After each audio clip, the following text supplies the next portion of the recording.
Hello అండి, నమస్తే. Welcome to lucky foods. నేను మీ తేజు. ఈరోజు నేను సోయా మంచూరియా చేయబోతున్నా. ముందుగా స్టవ్ మీద గిన్నె పెట్టుకునేసి దాంట్లో సోయా చిక్స్ వేసుకొని బాగా ఉడకపెట్టాలి. ఉడికిన తర్వాత అది మెత్తగా అయిందా లేదో చూసుకొని తర్వాత గట్టిగా పిండేసి ఒక ప్లేట్లో వేసుకోవాలి.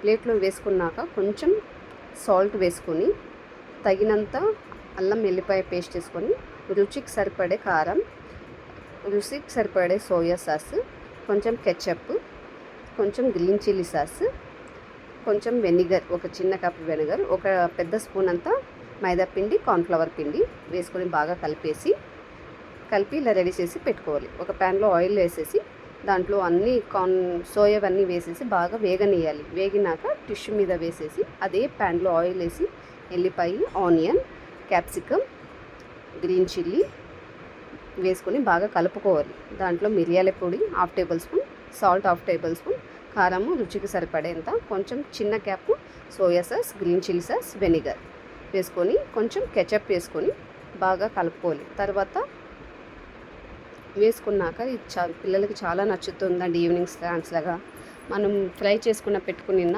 సోయా బీన్ దాంట్లో వేసుకొనేసి ఈవినింగ్ స్నాక్స్ రెడీ అవుతుందండి. టేస్ట్ చేయండి, చాలా బాగుంటుంది.